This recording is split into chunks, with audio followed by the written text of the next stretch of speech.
Why do you say that, Father? You aren't afraid, are you? No, but I respect some of the superstitions of others. Often they are founded in fact.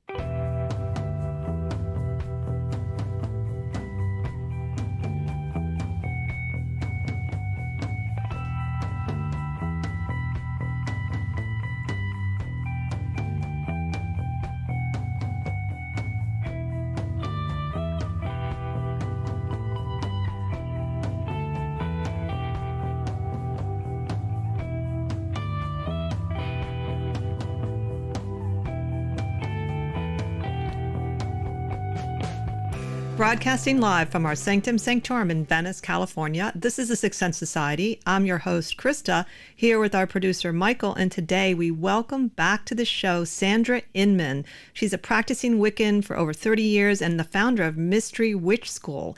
Today, she's going to share her knowledge and experience about a very popular and important topic in magic, which is prosperity magic. But before we get started, Michael has a few announcements. Hi, everybody. Welcome to our show, and happy to be back after COVID. So if you haven't got it, don't. It's not a lot of fun. But I'm glad to be back. I'm glad to be healthy. We've got some great shows coming up. Next week, we have our good friend Ray Davis, and he has started a new YouTube project called High Vibe Saturdays. We're going to talk about raising vibration with music and other things. It's going to be a lot of fun. And then at the end of the month, we have our good friend Reverend Jim McGrath coming back to talk about King Solomon and who was this dude and why do we associate him with so much ceremonial magic and so forth. So that's going to be great. And then we're planning all kinds of cool things over the summer. So some 2-hour specials on magic and UFOs and all kinds of neat things. So get all the information on our website, sixthsensesociety.com, SIXTH, all spelled out. And while you're there, if you can afford to, buy us a coffee on Ko-Fi. Helps us cover a little of our costs, and we appreciate that. But the best thing you guys can do is click like and subscribe and just help our channel grow and pass the word. And just we love seeing all of that, and we love all of you guys for tuning in. So don't want to take up any more time because we got so much ground to cover today, and Sandra's just such an amazing guest. So with that, I'm going to kick it back to you. So take it away, Krista. Great. Thank you, Michael, and welcome, Sandra. Thank you for having me. And thanks for coming back. Thank you. So, let's get started. I mean, this is such a cool topic in many ways because it has so many branches you can go off into, and it is very important. One thing that I would say I like about magic, and one of the things that drew me in, was I felt like it cares about my life on earth, especially witchcraft. Like, it's okay to want to have prosperity and comfort, and then there's some spiritual traditions that, they just don't see it as a priority. That's right. And some of them even disdain it. Yeah. And which I think is really unhealthy and puts people into a poverty cycle, which isn't what we're here to be in. It's nothing spiritual about being poor. It's got nothing to do with spirituality. So when we talk about the topic of prosperity, what does that mean to you in general in terms of philosophically? Prosperity to me is really about having an abundance of what it is that you need and desire to have. So it's there when you need it and you can access it. So that can mean different things to different people, and it can mean different things to different times of your life. So it's really, I think, an individual thing. It's not something that you could say, oh, prosperity is this figure, or you need to have this many assets or whatever to be prosperous. It's that feeling of, I can have and do what I need to do and desire to do pretty much easily and with little effort in some ways. I like that. I think that's really true because, like anything else in witchcraft that's become popular, it seems to be that most people associate it initially with money, which of course is important, but isn't the only way to have prosperity. That's right. Prosperity can be in what you have around you in regards to emotional prosperity. You can have health is, of course, your greatest asset. And I think it's that mindset. It's the psychological prosperity of feeling the happiness and the joy, feeling that sense of confidence that you can just put your needs out there, your desires out there, and relax about it and allow them to come to you when it's time for it to come. It's not like you have to have a whole lot of money in the bank or a whole lot of assets necessarily to be able to dip into the universal bank. That's something that I've had to learn, and it's not an easy thing to learn. But knowing that with Magick and the practice of understanding, putting the will out, and then the passive side of surrendering, you can just know that the universe does have your back without you necessarily needing to have the physical stuff already there in escrow in the bank or in assets.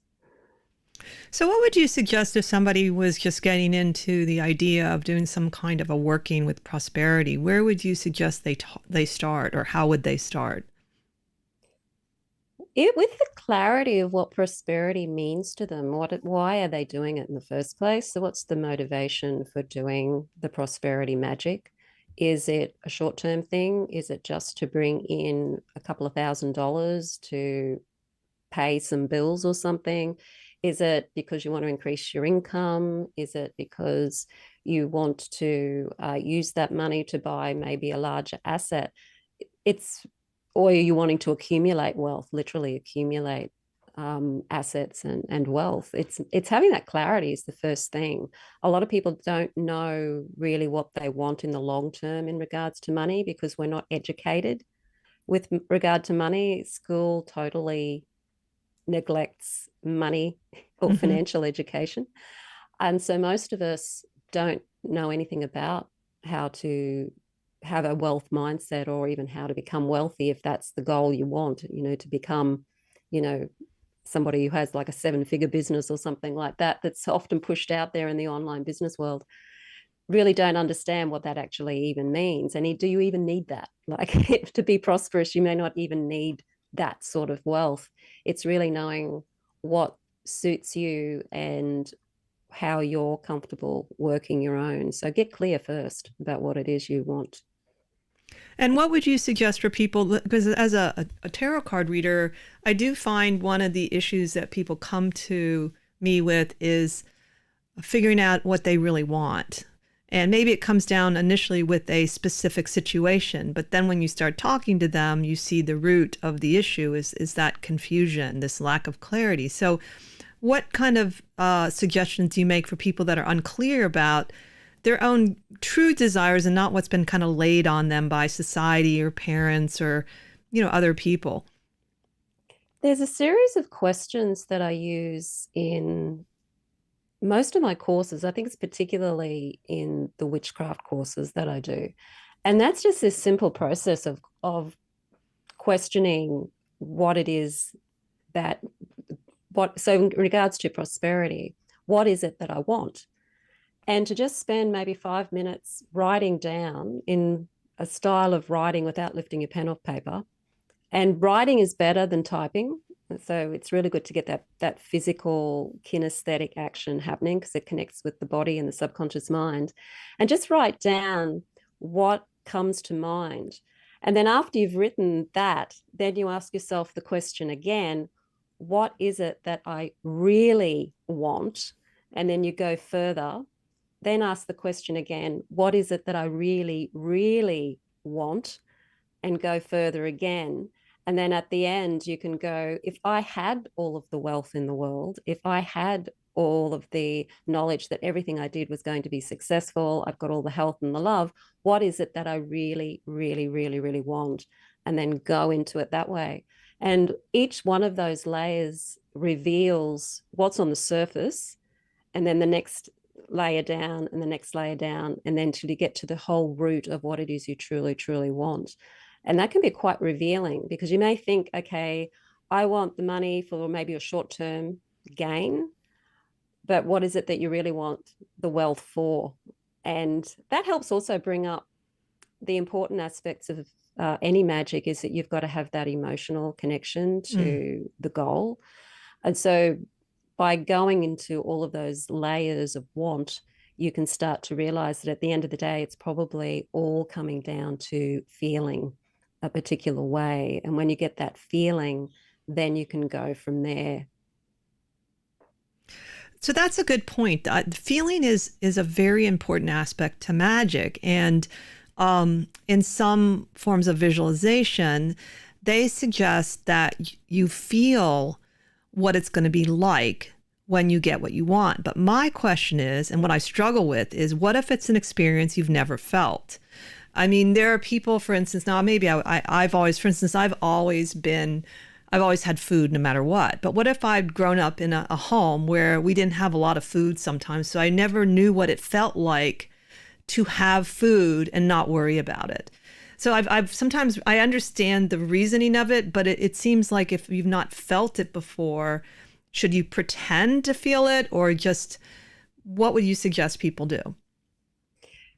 It's kind of a practice makes perfect thing. It's kind of like you've got to practice what it would be like to feel into the wish fulfilled. And that can take a long time, because there can be a lot of negative beliefs that you have about yourself and the world that can jump in and sabotage that feeling.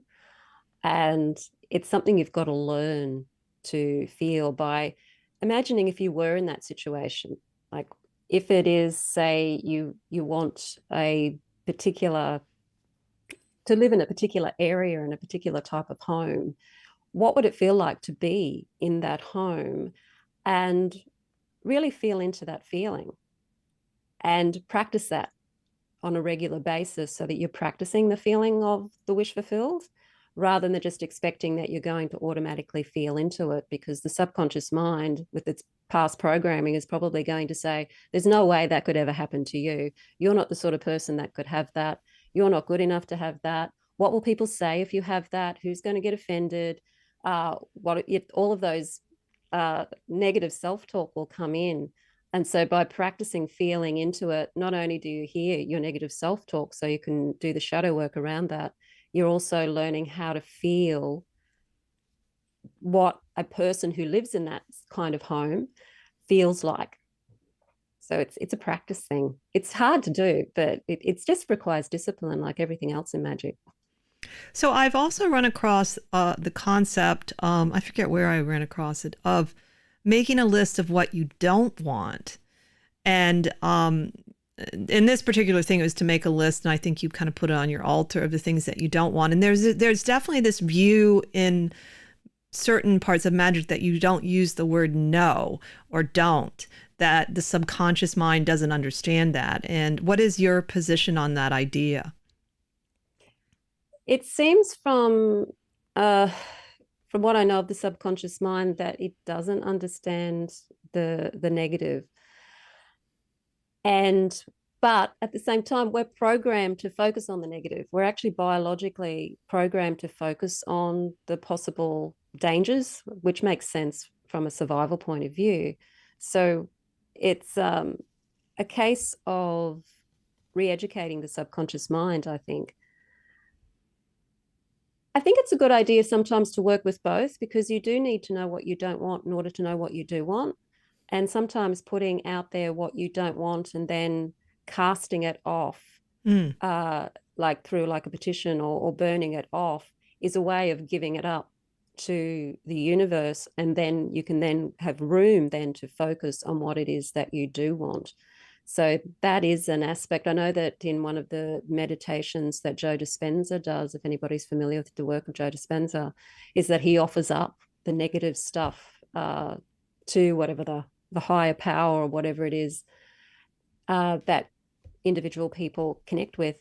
And then after you've offered it up, then you can start to bring in the feeling of being the person who has whatever it is that you're wanting, whether that's being healthy, or whether that is prosperity or love.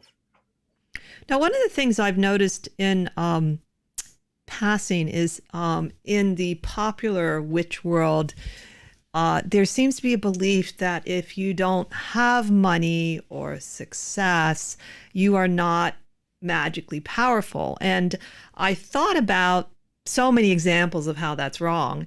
But what happened, it was actually a really good experience, because I started thinking about something I have that I really wanted before I got into magic, and that's time to read and do things I want to do. I've had that for years, and I really wanted to have that in my life. And I said, that was a magical act I didn't even realize I was doing, because I was, Michael and I both were sort of like blue collar workers. I would work sometimes 2 jobs, and, just even stepping away from a regular income was really frightening at first. And now I just think I could never do that again. But I do remember, thinking that and putting that on a little list of time, wanting to have time that I had control over to read and do the things I wanted to do. And so I thought about that, and I said, well, that's people, like you say, they have different desires. And that, to me is more important, because you're going to feel happy then if you get something you want. But does that seem to be somewhat, at least the popular, it seems like to me a little bit, at least over the last 10 years, that's become a little sign that somehow you're a powerful witch if you can, manifest fame and fortune. And I don't know, it sort of seems kind of trite in a way.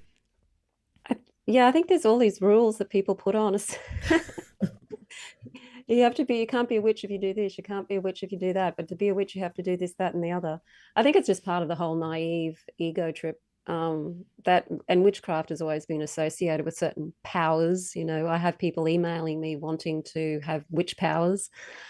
And it's like, well, actually everybody has this ability. It's not like it's special powers or anything. You've just got to learn how to use it. I think it's maybe some people want fame, and so they will do magic for fame and they'll get fame, but not everybody wants to be famous. I think most people probably would prefer not to be famous. And it's really about focusing on what you want. Not every witch wants to be rich and famous in that material sense. There's other ways of living a prosperous life without having to be a billionaire. You can, like you said, to you, time was really important. And time to me has always been more important to me than money. So I've always led a life where time took priority. So as a result of that, I've often sacrificed money in order to have the time, yet I've always had what I've needed from a material point of view and financial point of view when I've needed it. So it's understanding what's really important to you. And I think for most of us, it is actually time. I think we really do value our time to read, to learn, to do the things that we want to do. And I feel that that's what we're here really to do. And because we've got this sort of financial setup where people are programmed to trade time for money, that we end up in this really nasty cycle of not having any time and feeling that we have to sacrifice it for money. So there's always this duality between time and money. So using magic to find a way to have both is a good place to start. It's true. The more I think about it, you're absolutely right. Because I do know people that have financial success, but they don't have the time to do some of the things they really want to do. And they're planning on doing that at some point, which I don't know, in my mind, I could be dead tomorrow. So I try not to put off things too much because of that concept, which I was, I kind of learned the hard way when I was younger. So, I don't want to waste time or but obviously sometimes you have to survive and you have to do certain things maybe, but at the same time you can still try to inch your way back to, okay, this is what I really want. And as long as you're still kind of doing that, you're really still working the magic. Another thing I thought about when I was getting ready for the show was when I think about prosperity spells, like let's say I do need some income, especially during the pandemic, I probably went back to specific spells during the pandemic, and I found they really helped. And I looked for really simple ones, like I found one where you put a bay leaf in your wallet, and I don't know, they worked. And I don't know if it's just because I was desperate too, and my mind was like really focused, but I found like little quick things during a crisis have been helpful to me when I did need some cash, and it was something I didn't have control over. I certainly did not alone make a pandemic. So, I don't have that kind of an ego. So do you have any suggestions for things like that? Oh, like you said, sometimes those really quick, simple spells are the best to do in that situation. I don't think magic has to be complex in order to work. I mean, we know from even the intention experiments of Lynn McTaggart and even Joe Dispenza, that they're just using intention and visualization. They're not even using magic in the traditional sense of using correspondences and everything. And they're getting results. So, and they're documented, and they're treating it the same way you would treat a scientific experiment, and they're getting very positive results from that. So I think that keep it simple is really the best way, particularly if, for me, I found that doing magic on the fly has always been more successful than really well planned magic for me. I don't know why that is. It just seems to be something that works better for me if I just do it on the fly. I think it's because when I do it on the fly, it's easier for me to let it go. Whereas if I've spent a lot of time planning something, it's becomes almost harder to let it go because I put so much effort into planning it. So those quick things like the bay leaf in the wallet are really great things to do. I've found those to be quite helpful to bring in, small amounts of cash, not necessarily a fortune, but it will bring in extra. Yeah. And that was my follow-up thought. Was I was thinking about what kind of magic does one do to maintain what you have and or protect what you have? I actually never thought about it until this show. It's like, I never even thought about that aspect until now. So already you've helped me, Yeah, protection magic for your income. Absolutely. If you've got a business, protection magic for business, giving it a good sweep and doing uncrossings regularly or even curse removals regularly, just to try and keep things flowing on that business level or on that income level is just part of that protection magic.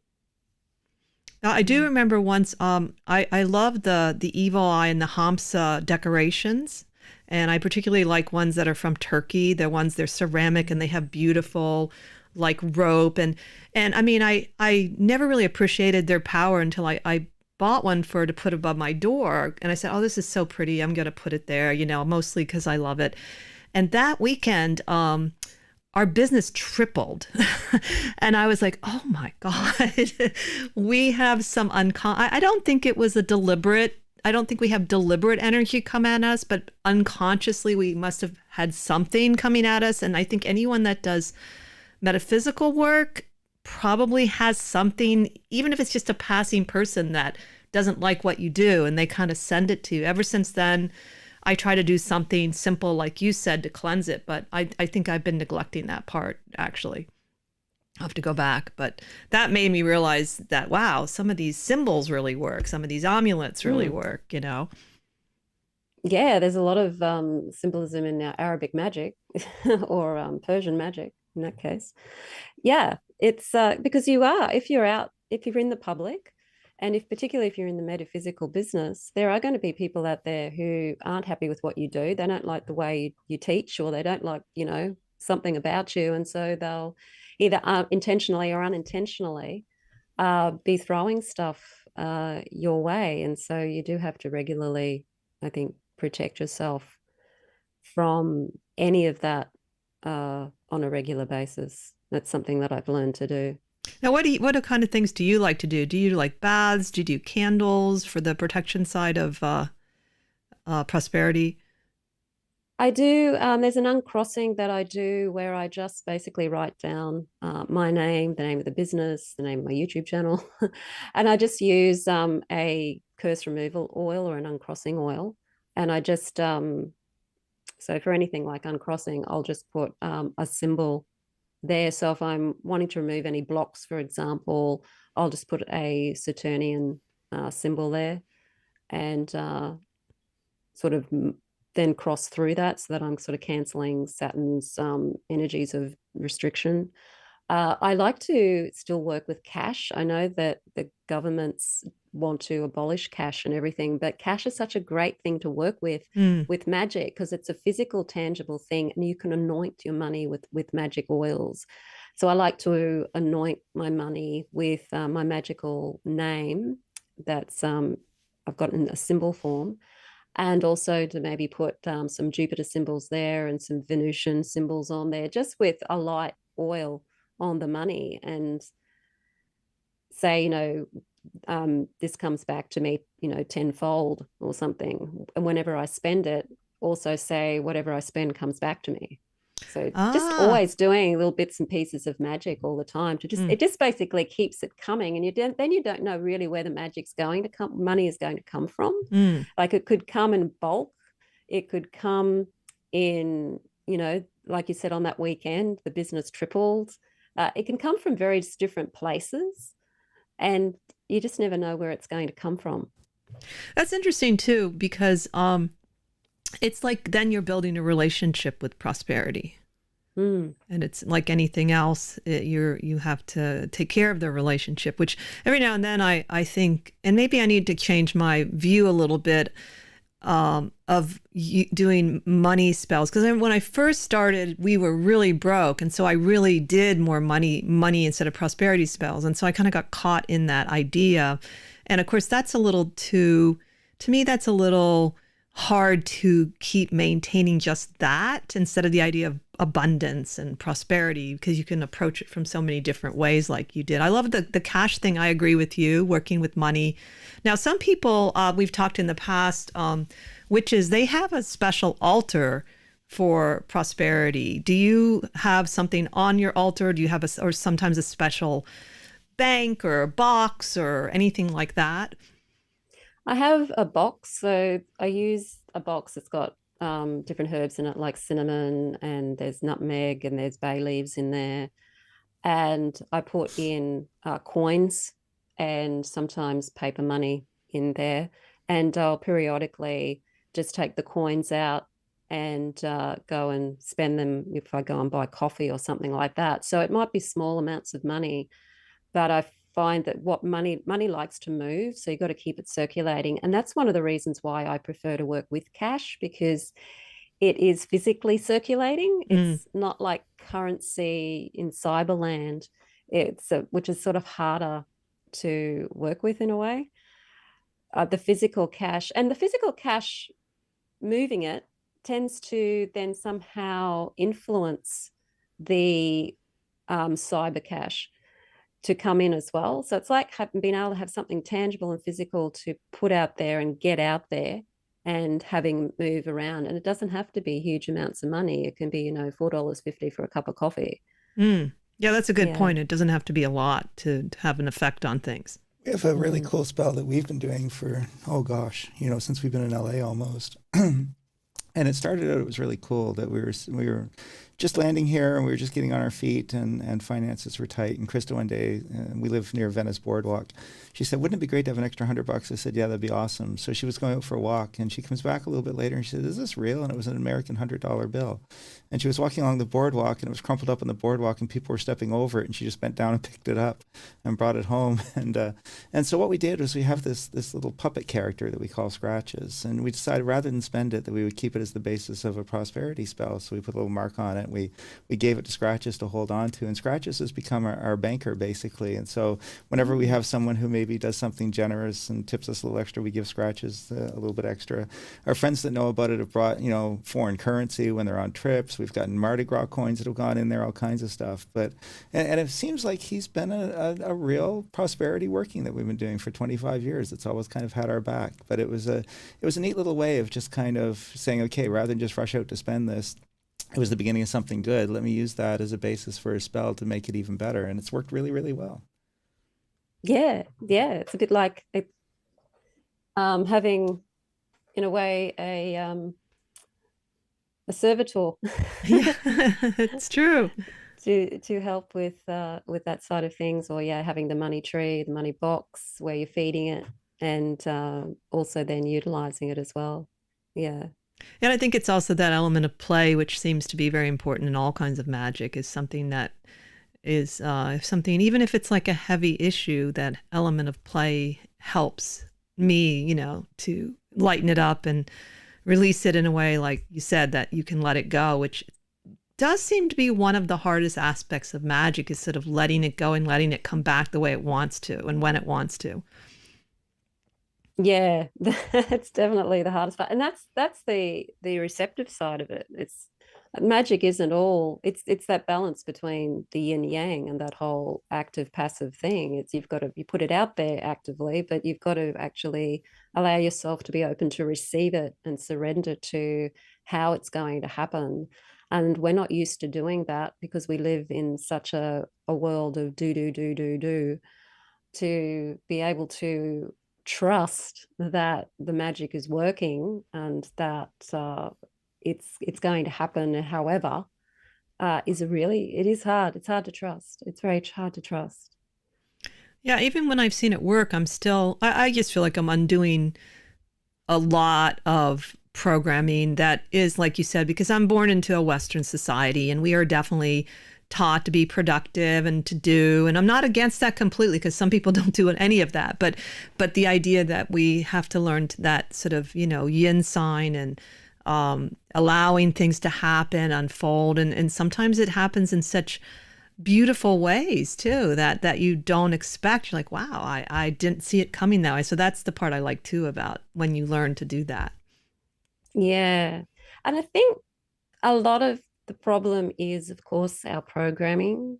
And if we are learning to surrender to it coming, what are the beliefs that are stopping us from feeling that we can surrender to it coming? I recently did a tapping video on my tapping channel on God doesn't want me to be wealthy, or God doesn't want me to be prosperous, because this is a belief that I had that, the universe, God and Goddess didn't want me to have a lot of money, because if I did, then I wouldn't be motivated to do what I do. And then after doing a lot of tapping and a lot of work on that, I realized, well, the reason I do what I do is because I'm creative and I like to create. And I have to always be doing something. So it's not the money that I'm doing it for. It's because it's the joy of creating. And so I wouldn't necessarily need to be motivated by money in order to do anything. And the truth is, the gods don't give a hoot about how much money I make anyway. It's not about that to them. It's about me doing what I am here to do, however I do it. So I realized I was the one that had that belief, and that belief was a false belief. So I had to do a lot of work around that. And I think a lot of people in the spiritual community possibly have that belief, because it is a belief in the spiritual community that I had a woman even say that it's against Wicca to want prosperity. Oh, wow. I'm like, well, where did you get that crap from? Especially Wicca, because that doesn't seem to be true at all. And I mean, that, again, why I was drawn to even witchcraft was the idea that you could be sexual, you could have money, you could, there are a few other religions that allow it, but not a lot, like you said, that it's okay. Wow, I hadn't heard that one from Wiccan. That's a hard one. That is, and I didn't hear that from the very beginnings of my days in covens either. But I think the problem with some branches of Wicca, or maybe some newer ideas of Wicca, is it's taken on some of the Christian concepts and New Age concepts and a lot of stuff that doesn't actually belong to it. And it's all been sort of put into, oh, this is what it is, when it never was that in the first place. Well, at least in the Western societies, we have to realize we live in a Judeo-Christian structure, and we all look, I wasn't even brought up in any religion, and I have some of the concepts. Both my parents left. My father left the Judaism. My mom left Catholic. They both didn't believe in religion. And then my dad's super metaphysical, and they had bad experiences in it, and they didn't raise us anything except for to be good people and ethics and kindness and, treat people well. But I still have some of those, and maybe it's karmic, but I also think living in this culture, you have those Judeo-Christian beliefs. If you don't recognize it, you will bring it into wherever you go. You say, oh yeah, like the idea of never harming someone, that's not in witchcraft. I mean, it's just not. There's plenty of proof that in a lot of witchcraft, you can harm people. And recently, I even discovered in some of the old Buddhist texts on Tara, very ancient ones, there was like this a couple taras that will kill. I was like, holy cow. I mean, Oh yeah. The yeah. magic So in Buddhism it could be scary to Yeah. the New Age Buddhists. yeah. So I'm not saying I'm going to go and embrace it, but it's a little more complicated. And they're not just saying randomly, they're talking about probably the most extreme reason why you would kill, to protect groups of people or whatever it is, you know. But I know with a lot of witchcraft, self-defense is okay. If someone's, you know, gonna come after you, it's okay to defend yourself. You don't have to turn the other cheek. Of course. And that's the whole thing with martial arts too, is about defending yourself. And that comes out of a very Taoist and Buddhist paradigm. So it is about understanding that a lot of this don't cause any harm stuff is I think a lot of it sort of has come out of the New Age version of Eastern traditions, because a lot of that Eastern information that we get anyway in the West is all about being anti-materialistic, you know, not wanting money, not wanting prosperity. So a lot of that's an Eastern influence. But that's coming, you've got to understand the context of giving up the need for material things. You have to be in an environment where that's conducive to you doing so, which isn't the Western culture. We can't just go to a mountain and live, you know, off the land in the West. It's some people can do it, but not everybody's cut out for it. And I don't think that's our path. Nothing would happen if we all became gurus sitting on a mountain. Nothing would happen in the world. Yeah, it's different lives for different kinds of people. Now, I have been thinking about this materialism idea for a while, because that plays into problems with prosperity. And one is like when Blavatsky and Crowley and D.N. Fortune, when they were talking about materialism, what they meant was people were forgetting about the metaphysical, spiritual side, that we were seeing things, the mechanics of the universe, and saying that's all there is. So really, materialism from an occult point of view is about that.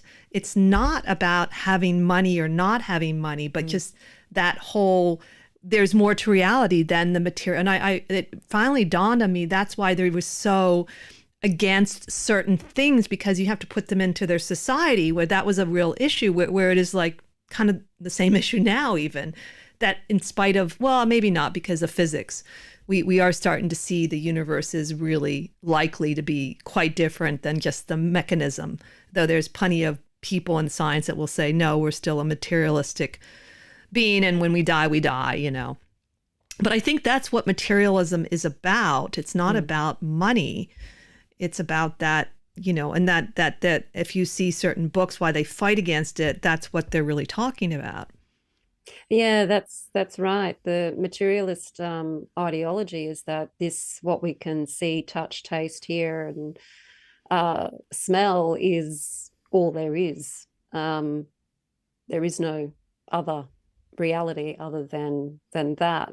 I think that's even the classical meaning of the word materialism. I think people got caught up in materialism, meaning owning things or wanting to accumulate stuff. And whilst that in and of itself isn't the answer to happiness either, it's not that you've got to then do the opposite. I think the problem with humans is that we go from one extreme to the other. We're always operating on this pendulum of extreme.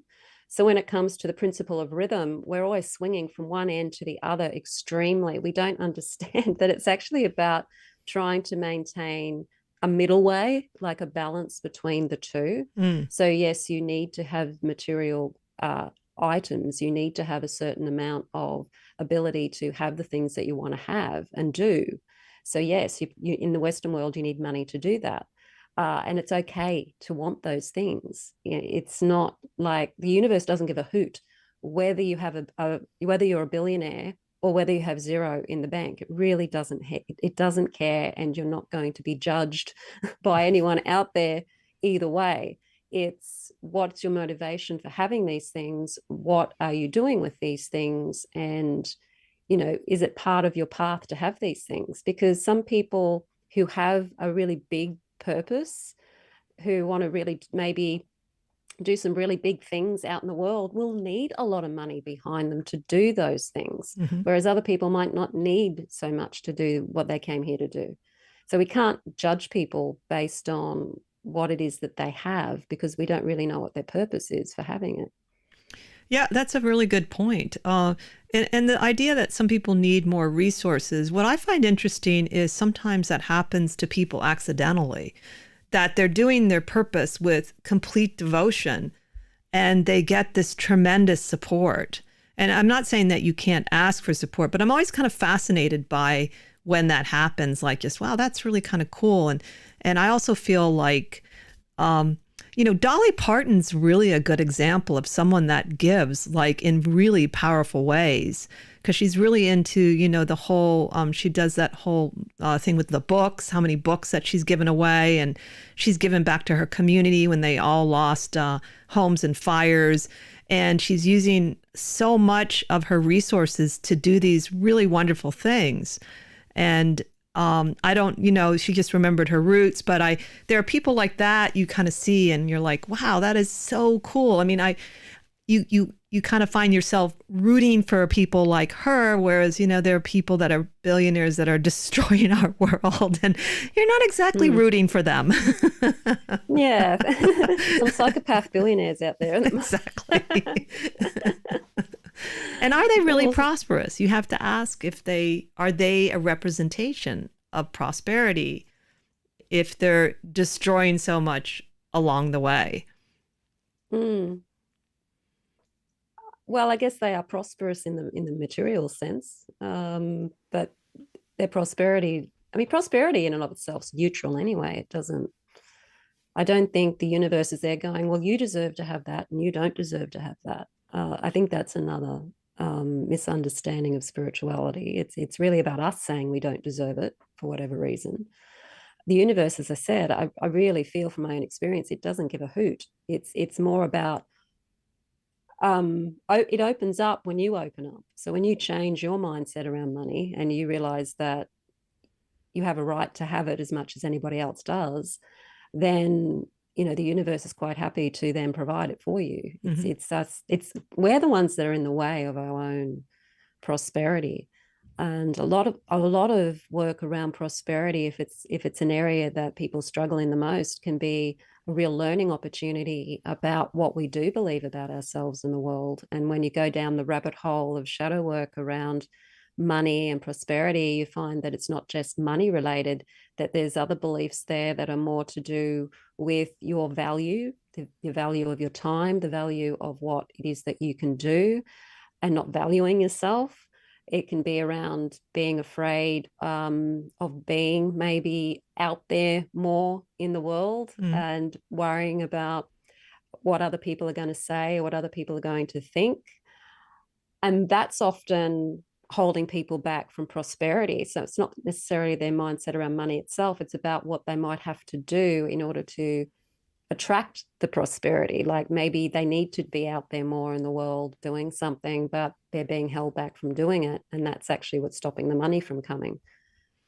That's an interesting one. And that one too can also be puzzling, because let's say you're an introvert and that is your natural ability, and that's your natural being. And do you work with the idea of being out there some of the time and then recovering, or do you find ways to be prosperous that allow you to remain an introvert? This is just a question. I don't know the answer. It's interesting because the majority of entrepreneurs, particularly the online entrepreneurs, are introverts. So the online world gives introverts a great opportunity, I think, because we can sort of choose when we're out there. We don't have to actually go physically out there to network and then be exhausted. We can do what we need to do on social media and be out there, and then we're once the camera's off and the microphone's off, we're back in our own introvert world. And a lot of successful entrepreneurs that I've listened to, that's what they do. They actually spend most of their time by themselves. It's just that they're out there, they're doing maybe podcasts and YouTube videos and social media. And of course, they've got teams of VAs who can, help with all of that stuff. Right. Meanwhile, they're behind the computer typing away, doing their latest course or something, or reading a book or something like that. So I think for introverts, it's finding a way of earning money that's conducive to our need to have a lot of time to recover by ourselves. And that's where the time thing comes in, I think. We introverts really value our time, and particularly our alone time and our focus time on learning and experiencing and pondering and doing all those sort of introvert things. And it's finding a way of allowing ourselves to be an introvert and still do the things that we want to do in the world. Physical networking, something I just don't do a lot of. I'd probably be a lot more successful if I did, but because I'm an introvert, it's just too exhausting to be going here, there, and everywhere. It's just not something that I enjoy doing. So I use I guess I use the whole the internet more than anything. That's really true. And then the thing I also found with going back to the time concept, and this is an example you can use with other forms of magic, is one of the things that I find is because I respect my time, I respect other people's time. And I show up on time. Obviously you're late. Sometimes I don't make excuses. And one of the things, I notice this in a lot of things, is that if you don't respect whatever it is you want, it's not going to happen. And, whether it's like you want someone to listen to you, but you never listen to anybody else, and that seems to be something that helps maintain my freedom. Is I respect other people's time, and I also expect them to respect my time. So one of the things I don't allow is I really don't allow a lot of people in my life that waste my time. Even if I lose a client, I just can't do it. It's just against my principle of how I see time, and it seems to be we all have certain values that are super important to us, even magically.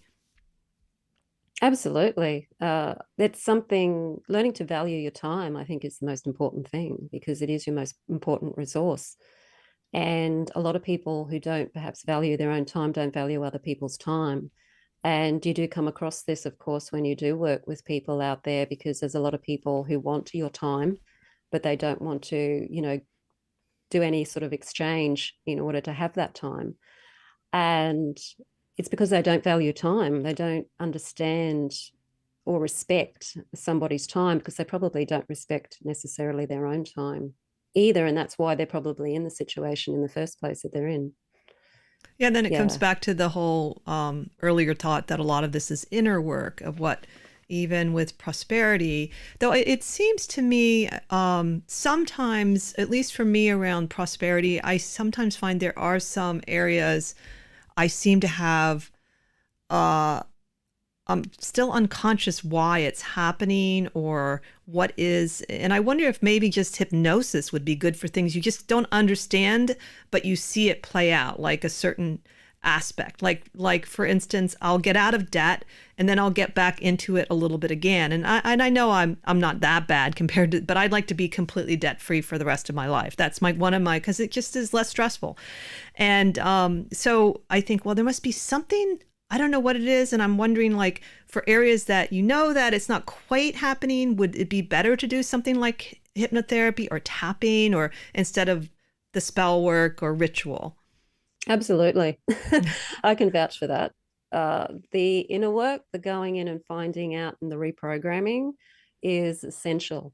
If there's an area of magic that you really struggle with, it's because there's mindset blocks there in the way, and they can be really good at hiding from you because there can be layers of them under layers under layers. It's like peeling an onion.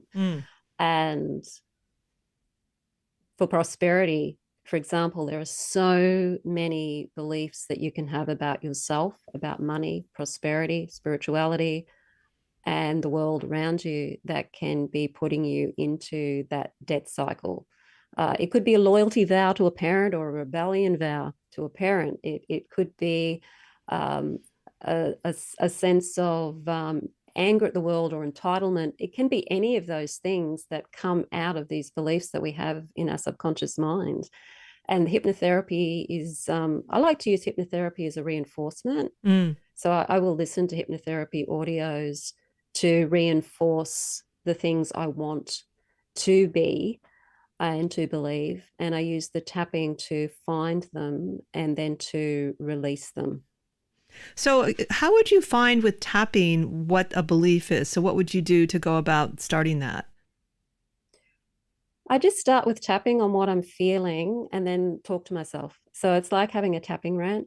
So it's like you start tapping on the points and you're just starting to, have this rant about, here I am in debt again, for example. Here I am in debt again. Why am I always in debt? Why do I come back to a debt even when I've paid it?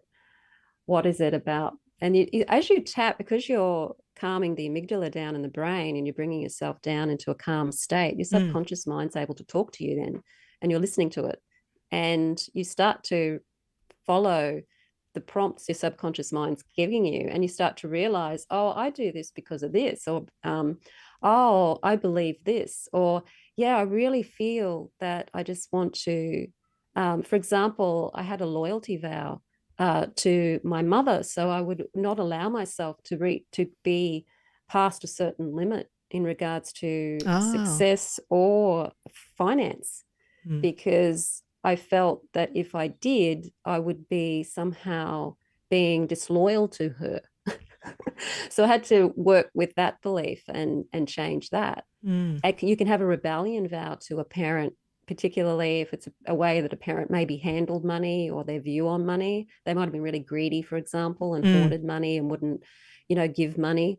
And so you may have a rebellion vow against that. And you may say, well, I'm never going to be like that with money. And then you end up going through these cycles of spending a lot, not having any. There's all of these things that can be going on with money. That shadow work's really the only thing that can bring it out. So once you find that you figured out the belief or what's going on, do you do something more? Like, there's some people say you can change a belief in 21 days or a full lunar cycle. Do you then do something to replace that particular belief?